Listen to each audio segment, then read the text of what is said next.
Om Swastiastu. Perkenalkan, saya Ikade Wahyu Diatmika. Saya dari Institut Hidrodharma Negeri Denpasar. Saya bertempat tinggal di Bali, yang bertepatan pada kota Denpasar. Pada kesempatan yang berbahagia ini, perkenankan saya untuk menunjukkan apa saja kebijakan-kebijakan dari Merdeka Belajar Kampus Merdeka. Merdeka Belajar Kampus Merdeka merupakan salah satu program dari Menteri Pendidikan dan Kebudayaan, yaitu Nadiem Makarim. Salah satu program dari kebijakan Merdeka Belajar Kampus Merdeka adalah hak belajar 3 semester di luar program studi. Program tersebut merupakan amanah dari berbagai regulasi dan landasan hukum perguruan tinggi dalam rangka peningkatan mutu pembelajaran dan lulusan pendidikan tinggi. Dalam rangka menyiapkan mahasiswa menghadapi perubahan sosial, budaya, dunia kerja, dan kemajuan teknologi yang pesat, kompetensi mahasiswa harus disiapkan untuk dapat lebih gayut dengan kebutuhan zaman. Link dan match tidak saja dengan dunia industri dan dunia kerja, tetapi juga dengan masa depan yang berubah dengan sangat cepat. Perguruan tinggi dituntut untuk dapat merancang dan melaksanakan proses pembelajaran yang inovatif agar mahasiswa dapat meraih capaian pembelajaran mencakup aspek sikap, pengetahuan, keterampilan secara optimal, dan suatu yang relevan. Kebijakan Merdeka Belajar Kampus Merdeka diharapkan dapat menjadi jawaban atas tuntutan tersebut. Bang. Ulang. Kebijakan Merdeka Belajar Kampus Merdeka diharapkan dapat menjadi jawaban atas tuntutan tersebut. Kampus Merdeka merupakan wujud pembelajaran di perguruan tinggi yang otonom dan fleksibel, sehingga tercipta kultur pembelajaran yang inovatif, tidak mengekang, dan sesuai dengan kebutuhan mahasiswa. Adapun tujuan kebijakan Merdeka Belajar Kampus Merdeka, yakni program hak belajar 3 semester di luar program studi yang digeluti, adalah untuk meningkatkan kompetensi lulusan baik soft skill maupun hard skill agar lebih siap dan relevan dengan kebutuhan zaman, serta menyiapkan lulusan sebagai pemimpin masa depan bangsa yang unggul dan berkepribadian serta berkarakter. Adapun beberapa kebijakan dari Merdeka Belajar Kampus Merdeka, yakni kebijakan yang pertama adalah otonomi bagi perguruan tinggi atau PTN serta swasta atau PTS untuk melakukan pembukaan atau pendirian program studi atau prodi yang baru. Otonomi ini diberikan jika PTN atau PTS tersebut memiliki akreditasi A dan B dan telah melakukan kerjasama dengan berbagai organisasi atau universitas yang termasuk dalam QS Top 100 World Universities. Kebijakan Kampus Merdeka yang kedua adalah program reakreditasi yang bersifat otomatis untuk seluruh peringkat dan bersifat sukarela bagi perguruan tinggi dan prodi yang sudah ditetapkan oleh Badan Akreditasi Nasional Perguruan Tinggi atau BAN-PT, tetap berlaku selama 5 tahun, namun akan diperbaharui secara otomatis. Kebijakan Kampus Merdeka yang ketiga, yakni terkait dengan kebebasan bagi PTN, Badan Layanan Umum atau BLU, dan Satuan Kerja atau Satker untuk menjadi PTN Badan Hukum atau PTN BH. Kemendikbud akan mempermudah persyaratan PTN, BLU, dan Satker untuk menjadi PTN BH tanpa terikat status akreditasi. Kebijakan Kampus Merdeka yang keempat adalah memberikan hak kepada mahasiswa untuk mengambil mata kuliah di luar prodi dan melakukan perubahan definisi satuan kredit semester atau SKS. Perguruan tinggi wajib memberikan hak bagi mahasiswa untuk secara sukarela, jadi mahasiswa boleh mengambil ataupun tidak SKS di luar kampusnya sebanyak 2 semester atau setara dengan 40 SKS. Adapun yang melatar belakangi saya untuk bergabung dengan relawan mengajar, yakni melihat situasi pandemi COVID-19 seperti sekarang ini yang kian memprihatinkan dan kian meresahkan masyarakat Indonesia. Tentu saja hal tersebut akan berdampak buruk bagi kelangsungan pendidikan yang ada di Indonesia. Beranjak dari hal tersebut, muncul keinginan dari dalam diri saya untuk meneruskan a long life education atau pendidikan seumur hidup walaupun di tengah pandemi COVID-19 ini. Akan tetapi dengan cara tetap memenuhi protokol kesehatan, menjaga jarak, menggunakan masker, serta tetap menjaga kebersihan. Setelah saya mendengar adanya program relawan mengajar ini, saya menjadi tergerak untuk merealisasikan keinginan saya tersebut dan mulai mengikuti program relawan mengajar tersebut, sehingga saya dapat membagikan pengetahuan serta pengalaman yang saya miliki kepada adik-adik siswa SMA yang saya ajar. Pengetahuan tersebut meliputi beberapa dari keahlian saya sendiri, yakni mengenai pendidikan agama Hindu dengan berbasis kebudayaan Bali. Maka dari itu, saya sangat berbangga hati dan berbahagia karena ada program relawan mengajar ini. Adapun beberapa metode pembelajaran yang saya gunakan dalam proses pembelajaran saya, yakni yang pertama adalah metode ceramah, yang kedua adalah brainstorming, yang ketiga adalah blended learning, dan yang terakhir, yang keempat adalah pembelajaran kontekstual. Adapun alasan saya menggunakan metode ceramah itu adalah untuk menambah interaksi saya dengan siswa agar terjalin hubungan batin sehingga materi yang saya sampaikan kepada siswa dapat tercermati ataupun dipahami secara lebih mendalam dan mendetail. Sedangkan alasan saya menggunakan metode pengajaran blended learning adalah untuk membuat siswa itu aktif.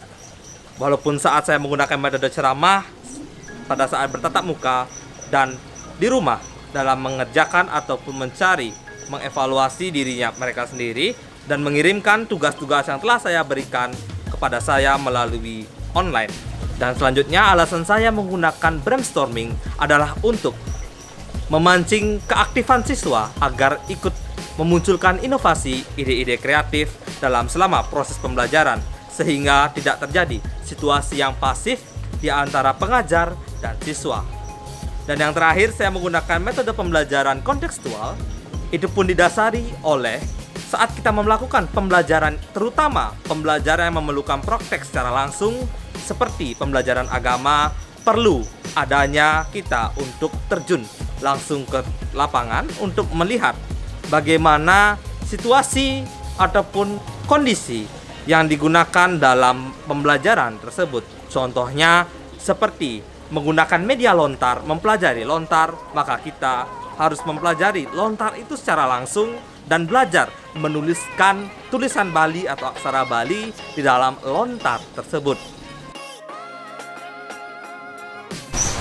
Pada kesempatan kali ini saya akan membahas atau mengulas mengenai rangkuman materi-materi yang saya jelaskan pada selama proses pembelajaran berlangsung.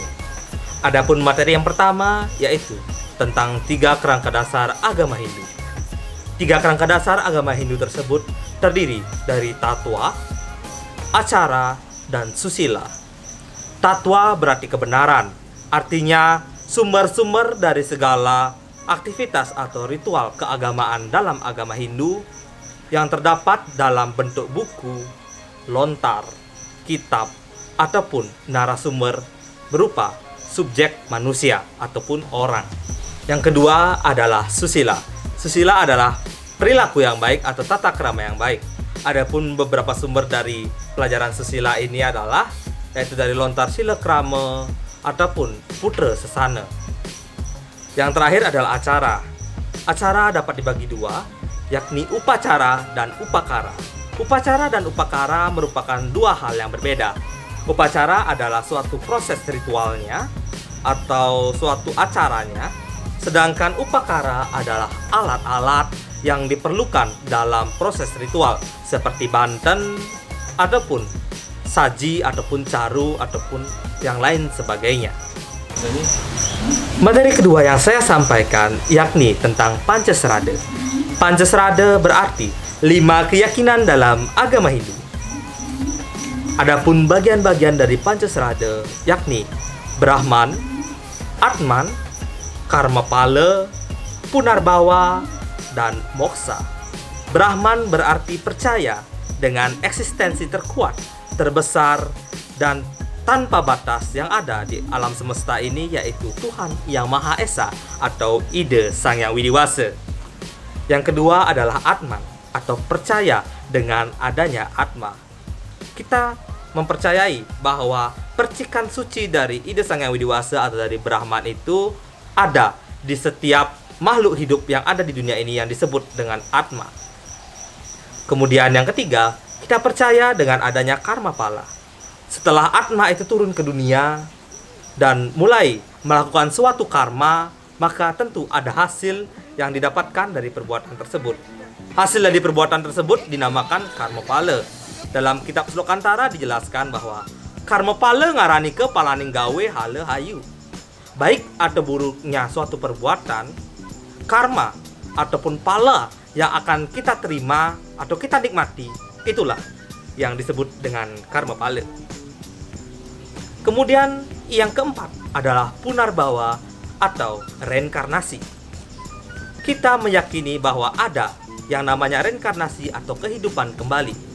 Setelah kita melakukan karma, dan jika karma tersebut jelek ataupun kita melakukan suatu kesalahan dalam hidup ini, maka kita akan tercebur kembali ke dalam arus Punarbawa itu atau arus reinkarnasi tersebut. Dan yang terakhir adalah Moksa. Moksa adalah penyatuan kembali Atman dengan Ida Sang Yang Widiwasa atau Brahman. Ketika Atman itu berbuat, jika perbuatannya buruk ataupun dia melakukan suatu kesalahan dalam hidupnya, maka dia akan tercebur ke dalam arus reinkarnasi atau perputaran Punarbawa tersebut. Jika tidak, maka ia akan menemukan penyatuan kembali dengan Ida Sang Yang Widiwasa. Materi ketiga yang saya ajarkan kepada siswa adalah Catur Marga.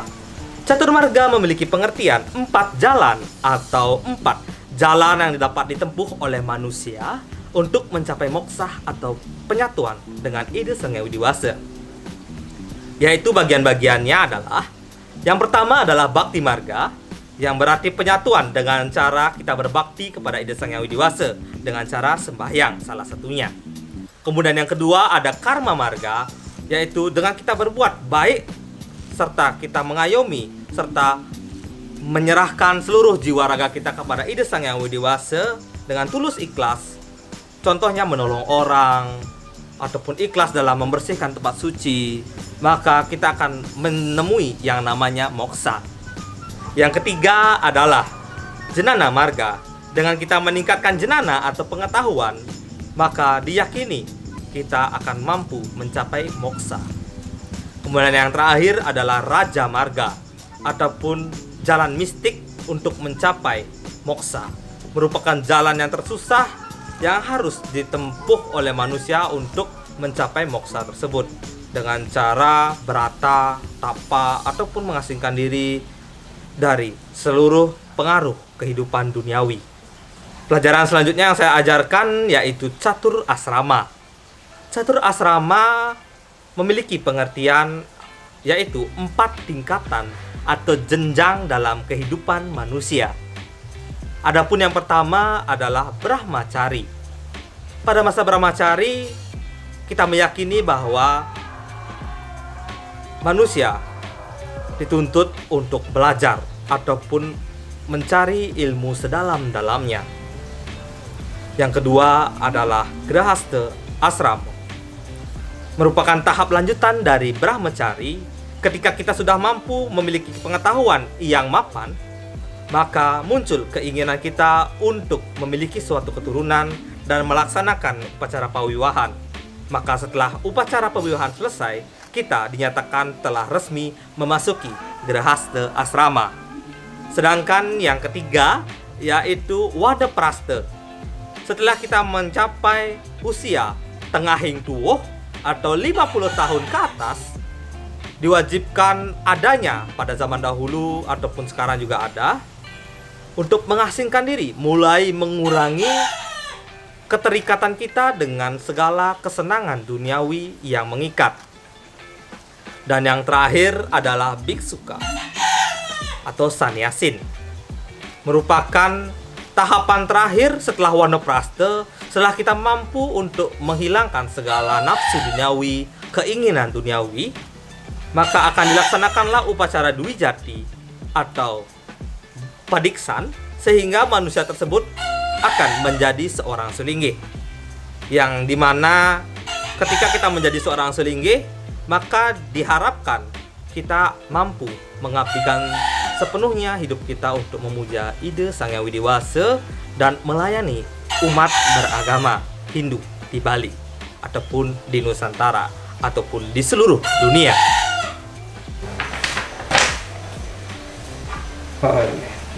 Nah, sekarang coba baca bait pertama pada Kekawin Ramayana yang terdapat pada Pemurwo ataupun pemahbahnya. Coba dibaca seperti yang kakak ajarkan tadi. Hana sira ratu dibya rengen. Nah, benar. Jadi Hana berarti ada, sira artinya beliau, ratu artinya raja, rengen artinya dengarkanlah. Jadi adalah seorang raja, tolong dengarkanlah. Berarti kita harus mendengarkan amanah atau petuah atau perintah dari seorang raja. Nah, sekarang kakak akan lanjutkan. Hana sira ratu dibirengen, prasaste ering ngerak, musuh nira pernate, jaya pandita ring aji kabeh, dasarate nama tamoli. Artinya, dalam bait pertama Kekawin Ramayana ini, kita harus mendengarkan segala perintah seorang raja, terutama raja yang bijaksana, raja yang memiliki pengetahuan luas, dan raja yang disegani oleh rakyatnya. Itulah yang ada pada nama Raja Dasarata, seperti yang diceritakan pada Kekawin Ramayana ini. Nah, jadi sekarang setelah kamu bisa membaca itu, mungkin kamu akan kakak ajarkan caranya menembangkan satu bait Kekawin ini.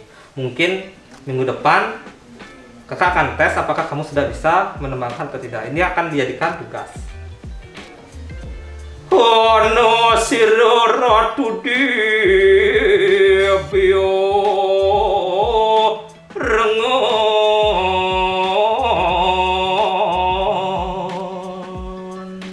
Oke? Minggu depan kakak akan tes apakah kamu sudah bisa menembangkannya atau tidak.